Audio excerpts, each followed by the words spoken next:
Good day, dear listeners. Steve Prida here with the Management Blueprint podcast. And today, my guest is Leonard Mazur, co-founder, chairman, and CEO of Citius Pharma, a late-stage biopharma company with a pipeline of anti-infective drugs in cancer care, oncology, and stem cell therapy. Leonard, welcome to the show. It's a pleasure to be here, and I thank you for giving me this opportunity to be interviewed by you. Thank you. Well, that's a mutual. Thank you as well. So let's start, Leonard, with your journey becoming. You have a long story of an entrepreneur, but how do you end up in this sector, the biopharma business, and running a company looking for a cure for cancer? So how far back do you want me to go? So, it all depends. So put it in a nutshell. So my journey began because I joined it and became part of the pharmaceutical industry a long time ago, and I absolutely love this industry. I think this is one of the few industries where you can be involved. Not only on the business side, but also you're on the life-saving side, and that has its own rewards. And I think a lot of the people that I interact with in this business share that same feeling, and I think that's a real critical part to what we all do. And because of that, I've always taken a deep interest, a deep commitment. I am at biopharma and pharmaceuticals flow in my veins. That's my blood. All right. So getting here, just like everybody else's journey, you start out in the beginning at a much lower level, and that's when you really begin to. It's really when you really begin to appreciate what this industry is all about, because I started out in pharmaceutical sales, and ultimately interacting with doctors and so forth taught me really right on the firing line what this business is all about, and then ultimately progressing into marketing, and then progressing into strategic planning, more acquisitions. So I was fortunate in that I had a great foundation that was given to me by the very first company that I joined, and it was called Cooper Laboratories.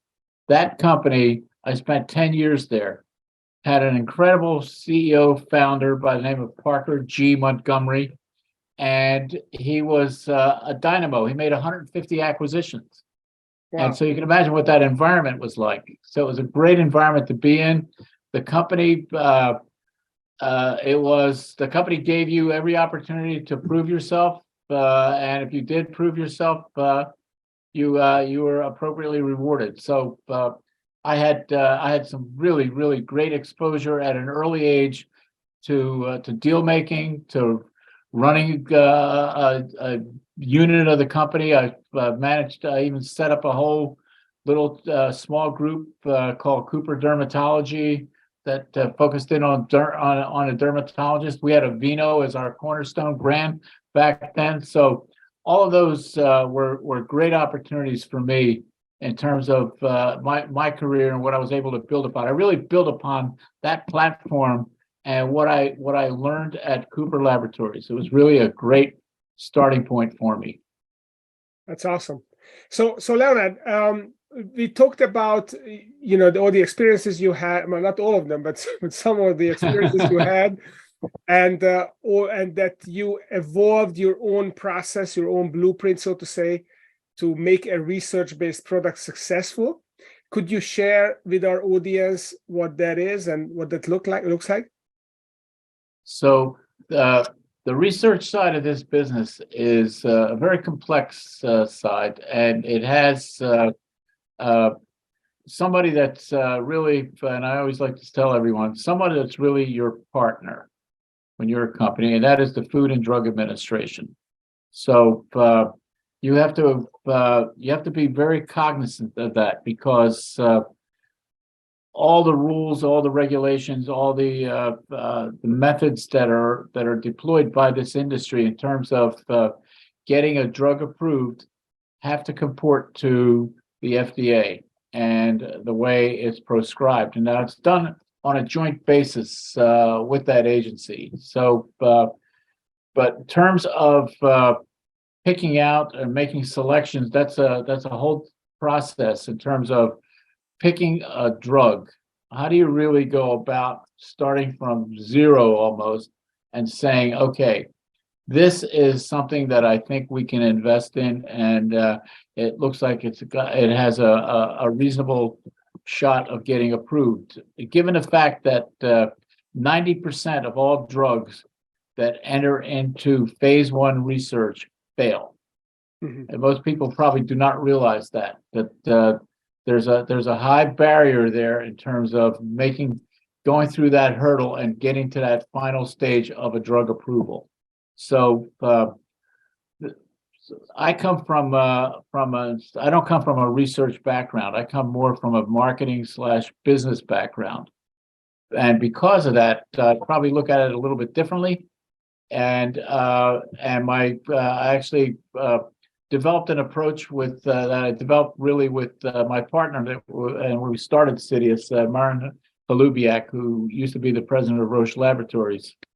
And what we looked at we like to look at niches where it would not require a gigantic marketing presence at the end to bring it to successful commercial launch and so forth. We like to look at niches where a small number of people could still enter into a market and penetrate that market on a successful basis. But what that also meant was that to look for opportunities where you didn't have any competition. If you could look at something and see no one else there, and that's how we really got started. So we got started because we found out there was an opportunity from MD Anderson, the cancer hospital, probably the world's premier cancer hospital, and the chief of infectious disease had invented a drug for salvaging or saving infected catheters in patients that had long-term catheters implanted in them. And he did it in a very creative way. It took him a number of years to get there. And his objective was to develop something that would not compromise the integrity of IV treatment that patients receive. So today, the only standard of care for a patient that has a central venous catheter that gets infected is to remove the catheter and replace it with a new catheter. 2 separate surgical procedures, very painful for the patient. And so he came up with a solution that you could inject into the catheter, lock it, does not go into man, it resides within the catheter for 2 hours. At the end of 2 hours, the nurse comes in, aspirates out the contents, and flushes the line, and a patient has 22 hours of uninterrupted IV flow. So, and you do this 5 to 7 days in a row, and that catheter is completely sterilized, including any biofilm, which is basically, I call it bacterial slime that forms on the inner walls of the catheter and the line. So when we looked at that, we realized that this was a unique opportunity. It was unique because no one else was there. There was no other product there. No one else was doing any research on that end at that time. So we in-licensed the drug. So, which is an approach taken by many pharmaceutical companies will do this. They don't have their own research laboratories where scientists are mixing things up and looking for discoveries. It's much more efficient to go license the discoveries as a result of somebody else's work, such as was done at MD Anderson by Dr. Issam Rad, the chief of infectious disease there. So we in-licensed that. We thought that opportunity was extremely unique. And because of that, we engaged into that effort. But it's if you could somehow come up or in-license something that has a uniqueness to it, and you're in there by yourself, that to us was the very first step that we would take. So okay, that all right. so that's interesting. Now, not every listener understands the pharma industry, obviously. But what I really enjoyed in our previous conversation, when you kind of abstracted this method, which would apply to other industries as well. I really like, you talked about the niche, finding the niche where you can be competitive. You also talked about building your belief and using your intuition. And you also talked about maximizing your limited resources. Can you elaborate a little bit on these two steps? So when you find the unmet need, you have a competitive product, how do you leverage your belief? How do you build your belief in it? And how do you tap into your intuition to kind of to convince yourself or to ascertain whether this is something that where you should invest your energy and resources into? So, obviously, capital is extremely important in this type of discussion. But what we did, we initially funded a phase 2B trial for that drug that was developed at MD Anderson. And when that was completed, we realized that there was something there that had efficacy associated with it, with zero side effects, actually. And because of that profile, we committed to funding some additional work, and then we had to take the company public at that point to raise more capital to be able to really bring it across the finish line. So the raising of capital and relationships that you have out there in the marketplace become really, really important. They're a driver here for us, like they are for hundreds of other companies like we are. Mm-hmm. Yeah. So what about relationships? You also talked about relationships being really important when you build a business and you build a career. How did you tap into your relationships, and how did you use them to help you move forward? Well, I spent many years before I became an entrepreneur, working at going up the ladder basically, and ultimately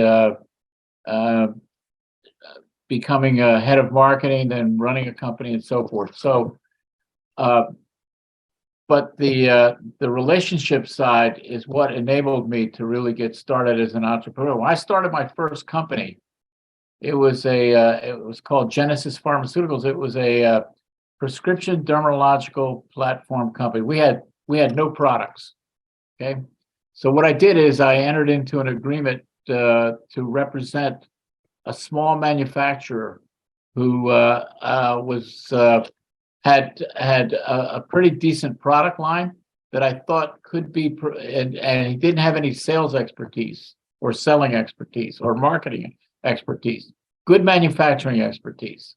So basically, I entered into a relationship with that company, and the relationship was that we would sell their drug. I would put together a sales force. It would be at my expense at the time, and I would promote his products to that select group of dermatologists.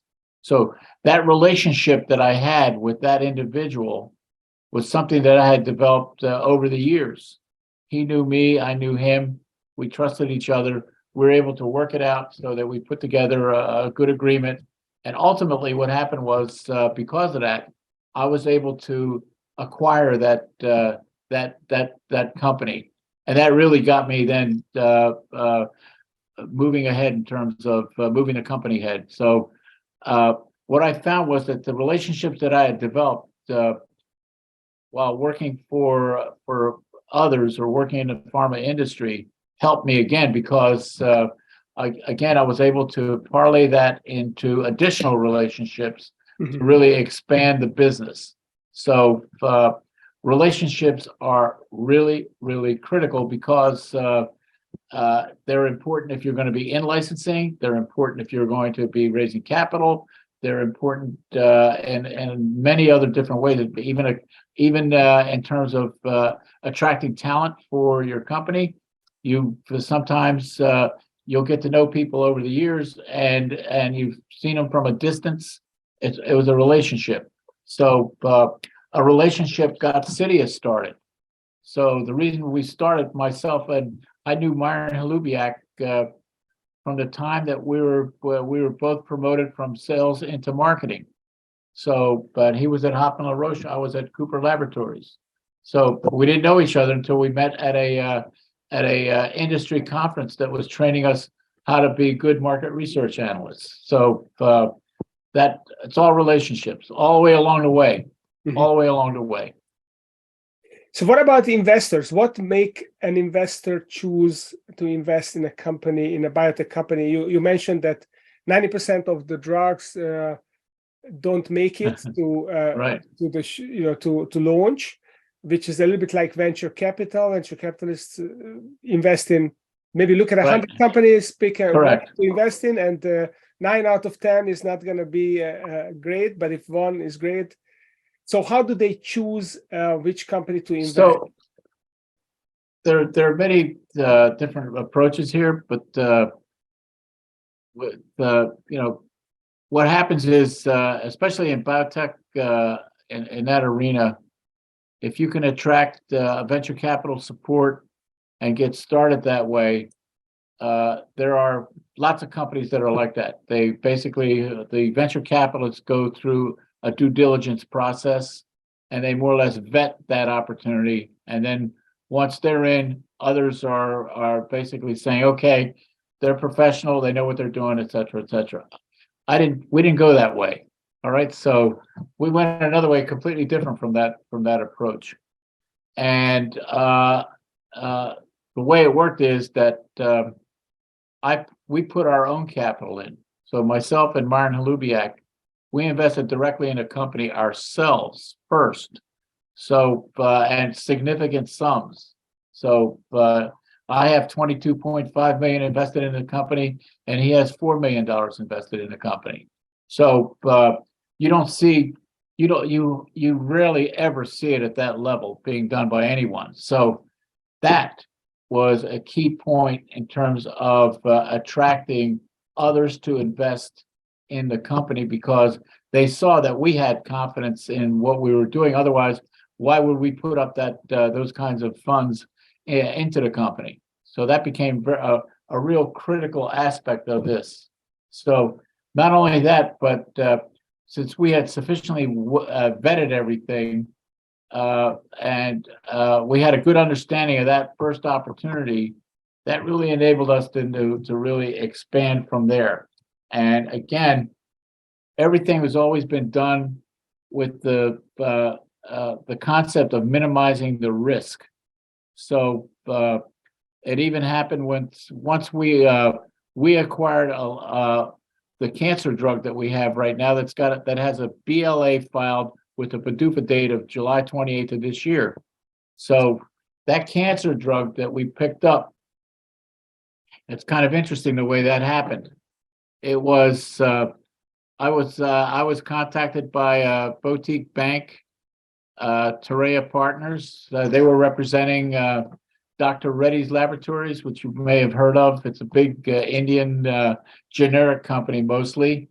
And what had happened was that Dr. Reddy's had decided at one point to expand into the branded side of the business here in the United States, acquired a bunch of branded pharmaceutical drugs, as well as a research drug. The research drug was this cancer drug for a very rare cancer. And it had a history to it that was really interesting. And it went like this. The drug was originally developed by Ligand. Ligand then sold it to Eisai, the big Japanese pharma company. And so it was approved. It goes on the market. Eisai has it on the market for 3 years. And what happened was that as a condition of the approval, there was a requirement that they reformulate the drug. It was not due to safety issues or anything like that, but they had to remove some unfolded proteins from the formulation. So, and they had a choice at that time. This drug is very hard to make and has very long lead times. Their inventory was very limited. So they had a choice. They either completed that reformulation work, or they had to take the existing drug off the market while they worked and use that inventory to reformulate the drug. So they decided to take the drug off the market. They take the drug off the market, and what happened was after they reformulated everything, they go back to the FDA, and the FDA said to them, "You have to. This is a new drug now. You have to now do a phase 3 study." All right. Now, this was for a very rare cancer called cutaneous T-cell lymphoma, of which there are only about probably no more than 3,000, roughly 3,000 incidences of here in the United States. So, so they had to engage in that. It was a small 71 patient trial with 20 patients on a lead-in basis before they went to that 71. It took forever to get it done because it was such a small number of patients they could draw from. In the meantime, what happened was Eisai decided to license the drug while they were working on it to Dr. Reddy's. Okay, so when the banker contacted me, they were on their very last patient for their phase 3 clinical trial. So we're beyond phase 1 and 2, all right? And the drug had been on the market before. So we took that risk. We signed that agreement, and 3 months later, the last patient was done. And then within 9 months or within a year of doing this agreement, we're ready to file for BLA and go for an approval. So we minimized the risk greatly. Now we had to pay for that. So we paid significantly for the rights to that drug at that time. Okay. All right. So lots of intricacies about pharma investing, building a portfolio, finding your good bets to put your money on. If people would like to learn more about Citius Pharma or would like to reach out to you and connect with you, where can they do that? So we have a website. So it's ctxrpharma.com. So basically, or citiuspharma.com, pardon me. citiuspharma.com. CTXR is our stock symbol, so they can look it up there. On our website, there's an ability to be able to connect and make inquiries into the company. Fantastic. Well, definitely, if you're looking for a good company to invest in, or if you would like to learn more about these anti-infective drugs in cancer care, oncology, stem cell therapy that Citius Pharma is working on, then definitely check out citiuspharma.com. Leonard, it was great having you on this show. Thank you for coming and sharing your experience and wisdom. And for those of you listening, stay tuned, because every week I bring another interesting entrepreneur who shares their thoughts and their management blueprints with you. Thank you for listening.